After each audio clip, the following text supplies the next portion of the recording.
Hello all, this is lecture 4 of Transformer lecture series. In the last lecture, we have gone through working of transformer and EMF equation for transformer. In this lecture, we will go through analysis of transformer at no load. So this is a transformer setup. We have two coil in this transformer, primary coil, and this is a secondary coil, and this is core. Okay, since here we are doing analysis of transformer at no load, so first of all let us understand what is the meaning of no load. The simple meaning of no load is the secondary coil terminal will be open. That means nothing will be connected between the two nodes of secondary coil. Okay, and since nothing has been connected, so it is an open circuit situation, and that's why the secondary coil circuit current will be equal to 0. So no load meaning nothing has been connected in between two terminals of secondary coil, and so current is equal to 0. Although we are applying voltage from primary side. Here V1 voltage has been applied, and obviously the nature of this voltage will be sinusoidal. Since we are connecting a sinusoidal voltage in the primary coil, so a current will flow in the primary winding, and that current is I1. The value of this I1 will be I0 this time, and this I0 current will be responsible to set up the flux within the core of the transformer. So this I0 is responsible for setting up flux within the core. And since there is a flux within the core of the transformer, so voltage will be induced within the secondary winding. Let us consider this voltage is E2. Similarly, since current is flowing in the primary winding of the transformer, and that's why voltage will be induced in the primary coil also. Let us consider this voltage is E1. Now the magnitude of E1 will be approximately equal to the V1. If we'll take fully practical situation, then there will be some losses within the wire which is connecting source, this sinusoidal voltage, to this primary coil. If we neglect this very small amount of losses, so in magnitude wise, E1 will be equal to the applied voltage to the primary coil, that is the V1. Okay, but as per the Lenz law and Faraday's law, we can say that this E1 will be equal to minus of V1, that is opposite in polarity.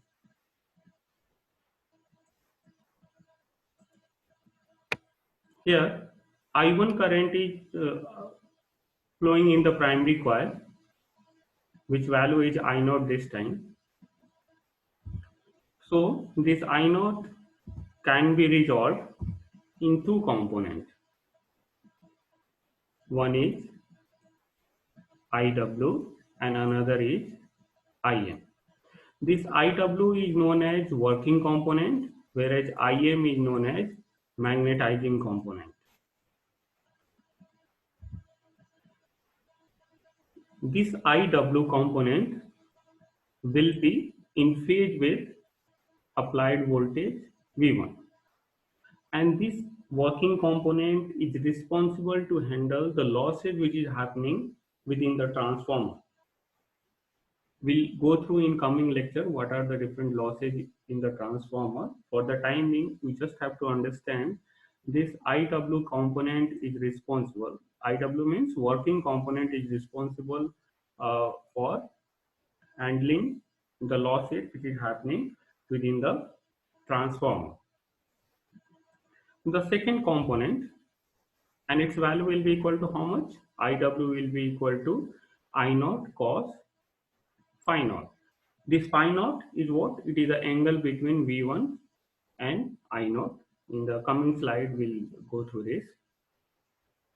The second component, Im, which is known as magnetizing component, it will be in quadrature with V1.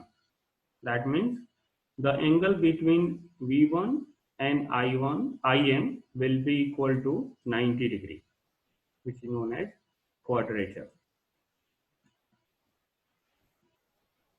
Okay, and this component is responsible for setting up the flux within the core.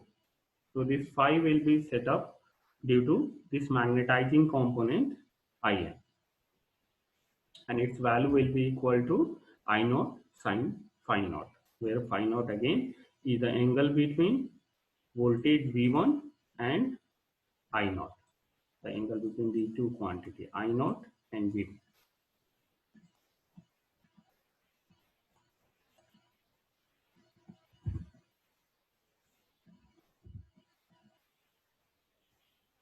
Now we are going to draw the phasor diagram of transformer at no load. So how many different quantities we have to draw? We have to draw the following quantity: the applied voltage V1, this current I1, that is current I0, the induced voltage in the primary winding, that is the E1, induced voltage in the secondary winding, which is E2. This current is equal to 0, so nothing we have to do with it. And then voltage V2 and flux phi. So these components we have to draw on phasor diagram. So total number of quantity which we are going to draw is 1, 2, 3, 4, 5 and 6.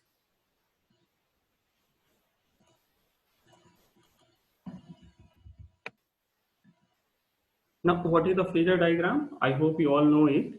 Just for the sake of recall, any sinusoidal quantity can be represented with the help of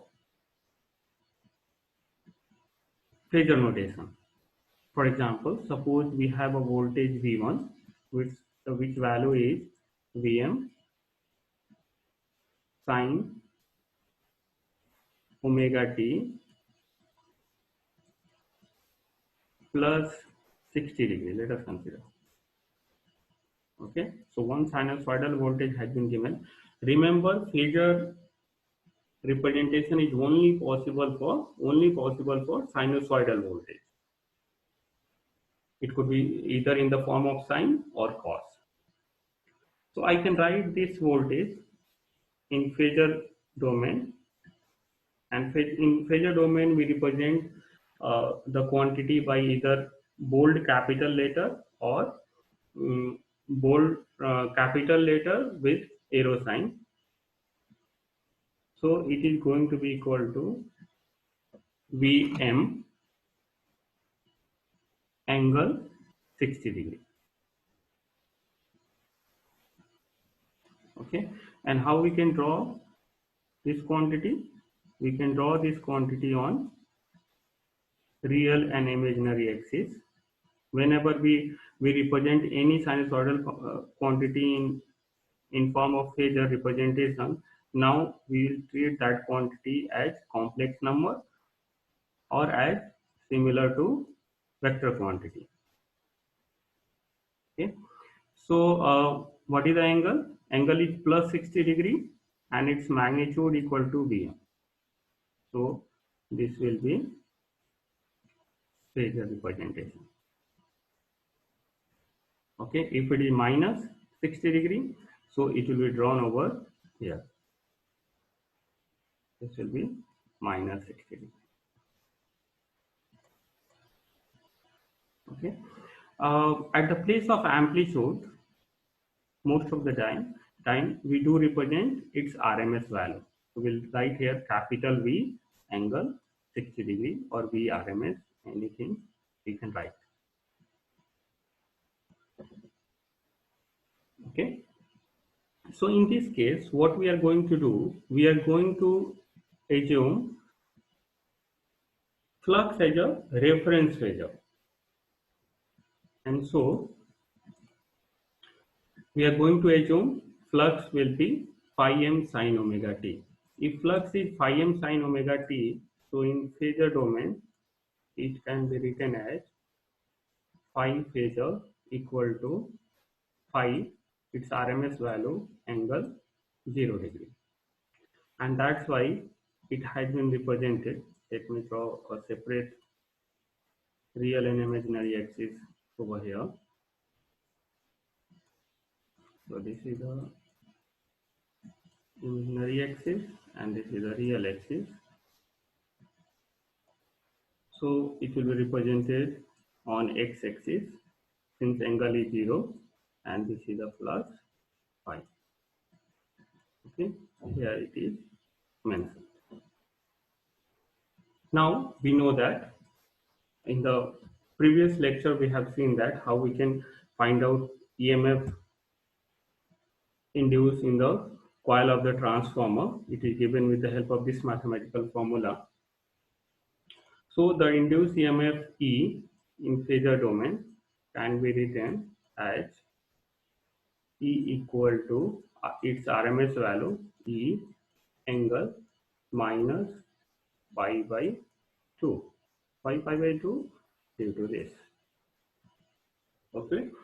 So E1 will be represented over here and the angle from x-axis equal to minus 90 degree, minus pi by 2.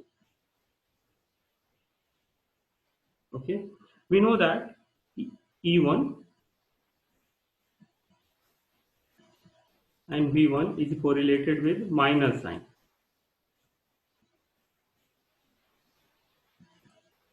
Okay. And that's why V1 will be just opposite of E1, but in magnitude it will be equal. So this is the V1.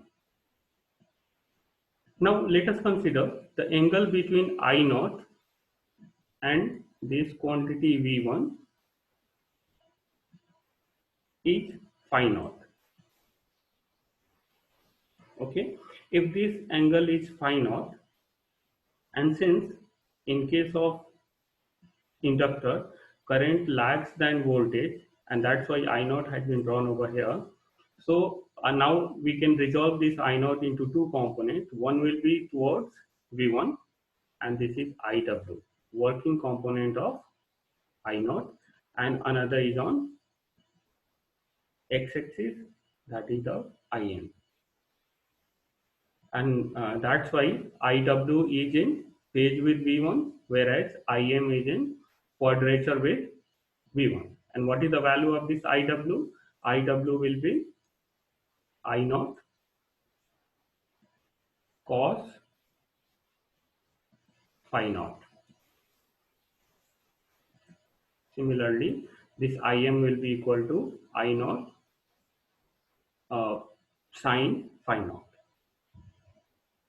Okay.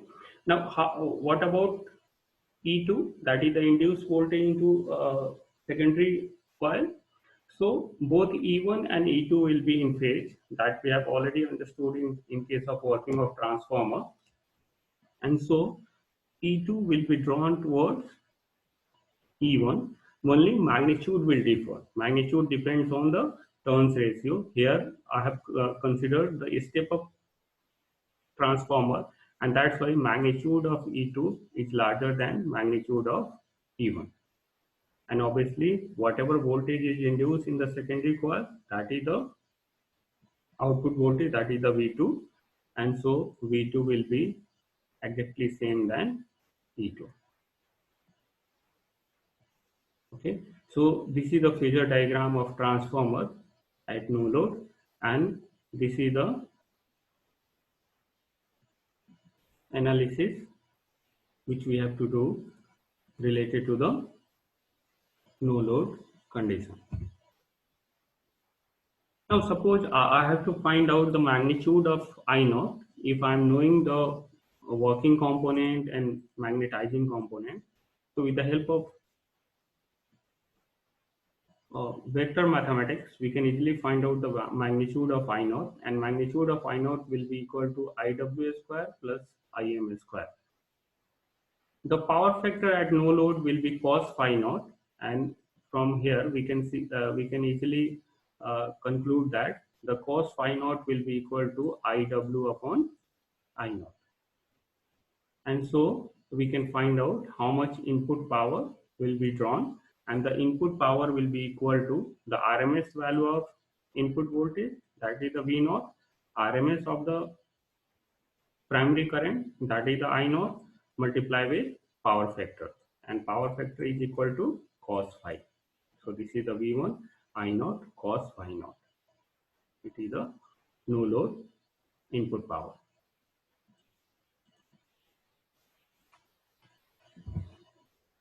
So the conclusion is the primary draws a current I naught which lags behind the applied voltage V naught by phi naught, and the magnitude of this phi naught is very small. This no load current magnitude is very small. It is around 3.5% of normal full load primary current. Full load primary current means what? The primary current when we are connecting maximum possible load at the secondary side of the transformer. And since no load current is very small, therefore copper loss in the primary current at no load can be neglected. What is the copper loss? The loss which is happening within the coil. That means due to the coil resistance, whatever loss is happening, that will be negligible because amount of current is very small.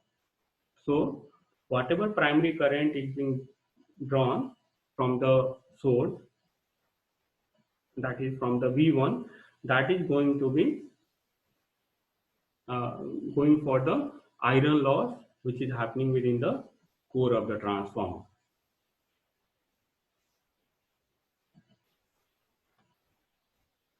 So we'll stop over here. This completes the analysis of transformer at no load. In the next lecture, we are going to discuss analysis of transformer at full load. Thank you.